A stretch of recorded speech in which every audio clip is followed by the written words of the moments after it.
Hey, Mr. Rick. We're the Fun Foodie Kids. And we're going places. This is Going Places. Interesting people doing interesting things in interesting places. And we want you to come along. Thanks a lot, guys. Welcome to this edition of Going Places. I'm Ricc Rollins, and I hope your morning is amazing. Here's what's coming up on today's show. We talk with friend to the show, Arlene Brooks, about Jazz Under the Starz. We'll talk with the Fun Foodie Mama and her little gang about Latin cuisine in the Tampa Bay area. We'll get fit in 5 because we'll need it after the food, and then we'll talk finance with Marcus Lewis. All of this and more on this edition of Going Places. You guessed it, starting right now. So Arlene, we haven't seen you in a while. Welcome back. Thank you, Rick. It's always glad to be back. So let's talk about what it's been like for you since we saw you last. Well, great things have been happening, and we're still in the process of relocating Coffee Speaks and Tea Talks. So we've been pushing very, very strong at the Port Richey location inside the VA clinic, and that is taking a lot of effort and a lot of time, and it's growing and growing and growing. So it has us quite in a place of, I can't believe this is happening, but it is. It is. Well, we're glad. We're glad. Yeah. So what's going on tonight under the stars? Of course, it's Jazz Under the Starz, and we're now back at our original location, which is at 5060 River Glen Boulevard. A little bit different than we originally started because we normally had parked on the street and just walked into the clubhouse. But now you will park at the River Glen Elementary School and you will be shuttled down to the clubhouse. So our forecast is that it will be a great night tonight, that the weather will be great and it won't be too hot. And then we'll get to hear and listen to Project Necessary. Those some bad dudes. Yes, we're anticipating a good time tonight. Absolutely. So what else will we see tonight? Well, you never know. I think I'm just going to wait on that one. Okay. I figured as much. That's why I thought I'd ask. Yes. So the Jazz Under the Starz started, for those who've never been before, let's talk about how it started. Okay. It started in 2001, and 2021. 2021 when it started. And so we're in our 3rd year of Jazz Under the Starz. It originally started at 19651 Bruceby Downs in the parking lot of Coffee Speaks and Tea Talks, and was first entitled Jazz Under the Starz in and around your cars. Yes. And we walked and took food out to the cars. And our first one, I believe we had about 120 people, and then it grew to over 300 people. So that's where we now gotten to the place where we partner with the Avalon community, because Avalon is building their own downtown, and we partner with them to bring Jazz Under the Starz to their community. And so what's happening now with the build out at the Avalon area there is that they will also have an amphitheater. So we're moving from then, and hopefully in 2024 for Jazz Under the Starz will then be at their amphitheater in their downtown. Wow. Big things are happening under the stars. As always. So you mentioned earlier that we're still looking for another location for Coffee Speaks and Tea Talks. And I think that in the process, it has been a hurry up and wait kind of situation. What do you say to those people who keep going, when, where, how? I have to follow my energies, and I have to follow where I am. And I think for really right now, I think God has me at a pause. It's a be still a moment, yes. The be still moment, and anticipate great things, but surely to know that God has a plan. Right. So when people think that we're closed, no, I'm not closed. I still have a location. I will not forget my clients and the customers who have brought us this far, especially featuring and coming with the jazz at Jazz After Dark, or even just coming and having meetings at Coffee Speaks and Tea Talks. My plan and my desire is still to be in that community where majority of my customers are. And so for me, I'm at a great place in my life to be just on a pause. And that's what it feels like to me, Rick. It just feels like a pause moment for the next level or for the next transition. We're not going anywhere. We're just getting better at what we do. That's amazing. And I think that that's important. I think it's important that people hear that, because I even think that it's a good thing to remind them every now and then that Yes. we know what we're doing. Wherever you are in life, we know as long as you are being led. When it says pause, we pause. When it says go, we go. Yes. So, and there's a lot of great things happening, and so we just have to wait on them, because we don't. What Mama say? You can't take the cake out the oven too quick. Too soon, no. And And the one great thing, Rick, about where we are is it's exciting because we know that we want to be in a larger location, so we wait for that location. yes, You don't push things too fast. You also have to learn that there are some times that and it's no more than me, that just knowing that I'm listening and I'm waiting and I'm watching right. for where to go and how to go. And all of that, where the expectation that I know from God that as He gives it, I'll walk right in when He says so. I hear you on that one. So for Yeah. those of you who've been saying we miss Arlene, well, here's I the miss them too. I miss them too. night. You can come out tonight to Jazz Under the Stars, spend Yes. some time, dance a little dance, Yeah, give away some giveaways and chit chat and all those things. But yes, we really want to make the last one of the year. So, and a lot of the customers may not know that we switched from monthly to quarterly, because taking on the additional Coffee Speaks and Tea Talks at the VA is a lot of work. And so I don't want to extend myself and burn myself out. So with the commitment from Avalon, it was, agreed upon that we do it quarterly. Now, 2024 is another year. We'll see what happens then. But at this point, we're just doing it quarterly. And this is the last one. Hurrah for the 2023 for the season, exactly. season. For this season, yes. Always, it's a pleasure seeing you, my friend. Always, Ricc Rollins. Until tonight, I will see We're you. Goin Places with Ricc Rollins at Jazz Under the Starz. When we come back, the Fun Foodie Mama and her gang join us to talk about Latin cuisine in the Tampa Bay area right after this.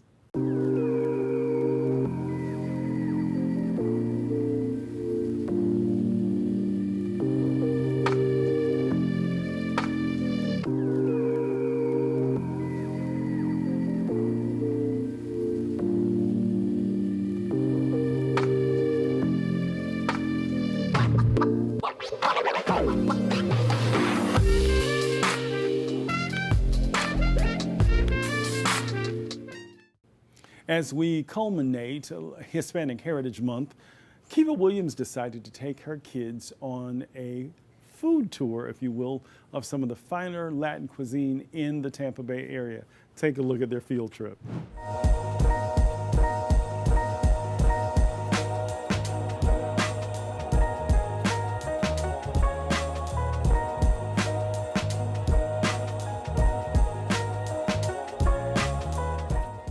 Did you know that September 15th through October 15th is Hispanic Heritage Month?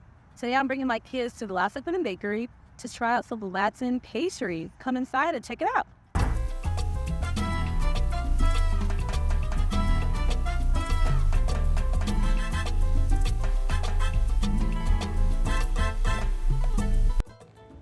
La Segunda Bakery is definitely a Tampa staple.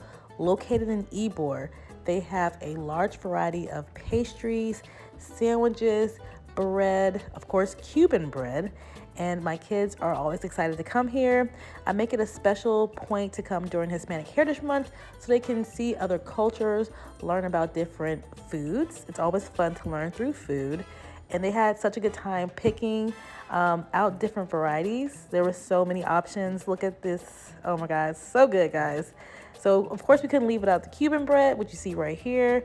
And overall, it was a fun trip. Learning other cultures through food is a great way to get your kids involved and to showcase what all's out there. So the next time you're in Ybor, definitely come by. All right, guys. So we're gonna be trying the La Segunda Cuban bread. You guys excited? Yep. See how big this thing is. Yeah, it's like as big as you. No. It's so big. All right, let me take some out.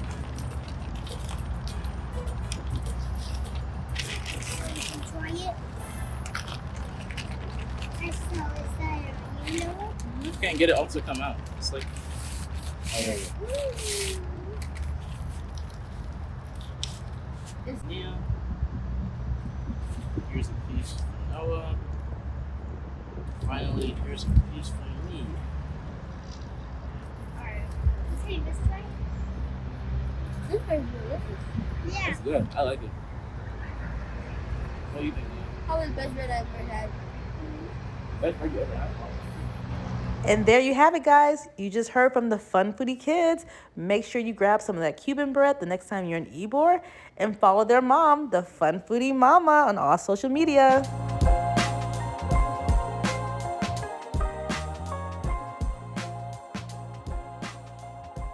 In honor of Breast Cancer Awareness Month, we're going to make these lovely cards today to give to your special loved one. Here are some of the supplies you will need. To get started, you will need to fold your white or pink cardstock in half. Next, you will need to download the bra or ribbon template from my website. If you have a cutting machine, you can choose your favorite image. I'm going to show you how to make the card using the bra template. Make sure you use your glue to attach it to the white cardstock. Now it's time to decorate your bra. You can keep it simple, or you can get a little fancy by using yarn or lace. You can add rhinestones, sequins, glitter, or stickers. Draw inspiration from your favorite bra. Have fun and get creative. Here are some organizations in Tampa Bay that you can support during Breast Cancer Awareness Month. I hope you had a wonderful time crafting with me today. If you need more ideas, make sure you visit my website at craftingafunlife.com. If you need a book to have a discussion with your little one about breast cancer, I suggest reading Cancer Hate Kisses. Almost went on a date with someone who was possibly a murderer. Oh my God! Dating hazards and mishaps. I want just a text back. No question, no doubt about it. It's a 5. Check out Dating in America on RHS TV. After all that food, I didn't even get a chance to taste a bit of it, but I feel like I need to exercise. So who better to take us there than Coach Julie? Let's get fit in 5. Take it away, Coach. Hi, it is Coach Julie Williamson here for your next segment of Fit in 5. I'm so happy to be here on Goin Places with you today.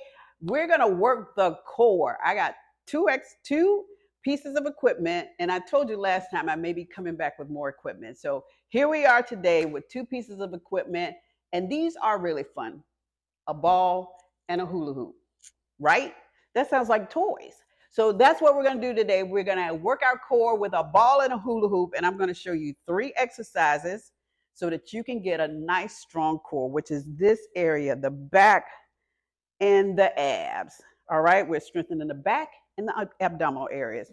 The first exercise, before I get started, if you have not exercised or worked out in some time, you should talk to your doctor first about engaging in physical activity. And just make sure that you're healthy enough to engage in that activity before you get started. All right, got that out of the way. And it's very important, though. I'm not just saying it to brush it off. It is really important that you do that. But we're going to start with these exercises. I am sitting on my ball, got my shoulders rolled back, got my abs engaged. I'm going to take my hands out in front just like this, and I'm going to lift one leg at a time, just like this. It doesn't have to be too high. And all I'm doing here is engaging the core each time I do this, because I have to keep my balance with these exercises, because if I lift one leg up, the ball can get a little wobbly under me. All right, those are the marches. And then you can also incorporate kicks, which are a little harder rather. I don't have to say more in front of harder. There we go. Just like that. Up, kick up, up, up. All right. That's that exercise. Now next, for the next core exercise, what we're going to do, I'm turning to the side so you can better see my form on this.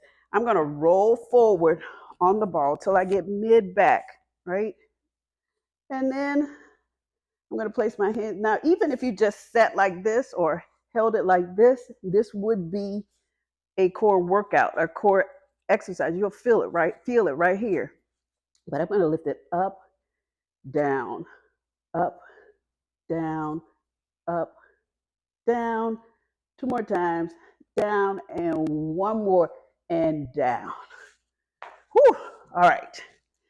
I'm definitely feeling it in my core. Last but not least is the hula hoop. Now, this is a weighted hula hoop. Come on, you're done. I'm done with you. All right, stay right there. All right, this is a weighted hula hoop. It's a 2-pound hula hoop, and I got this on Amazon. The ball I did not get on Amazon, but I did get the hula hoop on Amazon. It's a 2-pound hula hoop. And all you want to do, especially if you've used a hula hoop before in your life, this is, as you know, or as you can tell, this is a good exercise for this area. And the goal is to try to keep the hula hoop up as long as possible. One of the things that I like to do with this is just if I'm watching a show and just feel like get my hula hoop on, I can stand there and watch that and just do it the whole time. The way to make this a little more challenging, I hit the wall. Okay, it wasn't me that dropped it. But the way to make this a little more challenging is to maybe hold some weights or something like that. But again, this is a very, very good exercise for the core. And once you get good at it, you can just talk to your friends, talk to your family, talk on the phone, watch TV while you're doing it, and just enjoy. All right, that's it for today's segment of Fit in 5. I will see you next time. Now that we're getting in shape, it's time to get our finances in shape. When we come back, Marcus Lewis tells us how we do that right after this.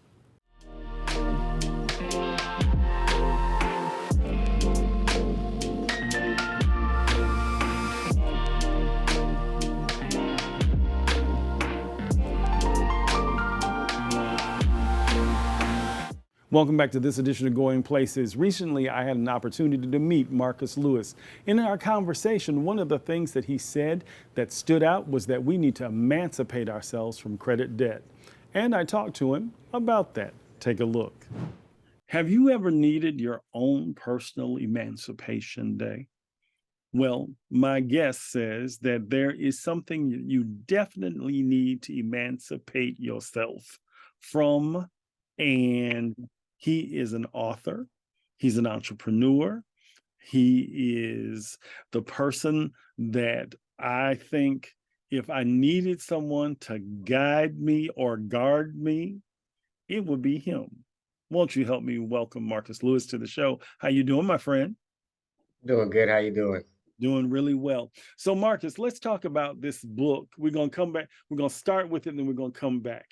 Give me the title of the book. It's The Emancipation of the Financial Slave Mindset. See what I tell you? Emancipation. We're going to call him Moses right about now.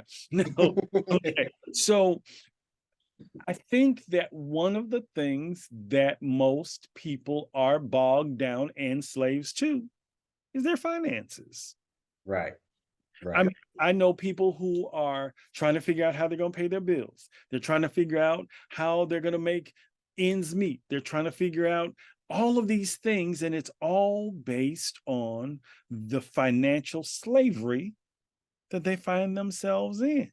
Now, we're not trying to be so deep here, but the bottom line is that it's often the simplest of things that keep us bound. The need to keep up with the Joneses and have what they have.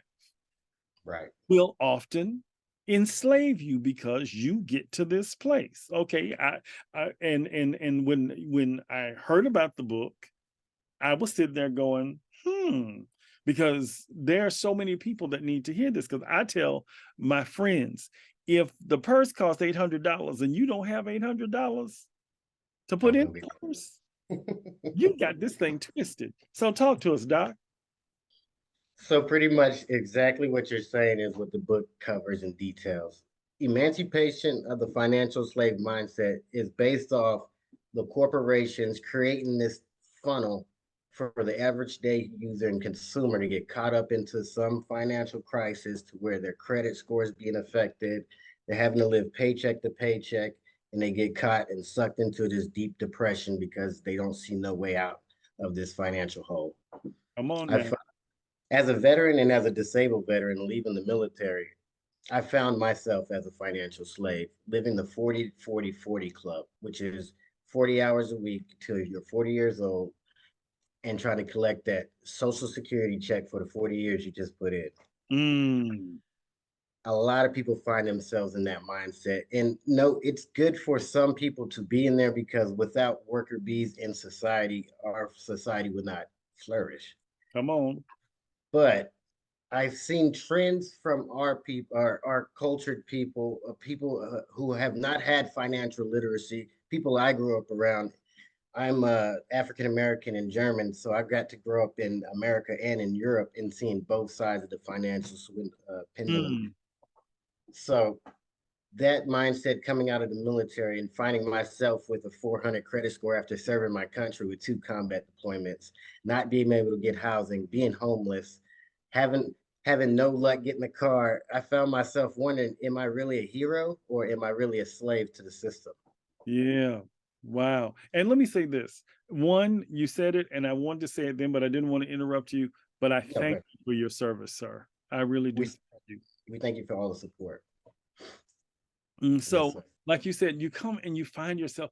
What I would assume that it is a major slap in the face. I've done all of this, and I got a 400 credit score.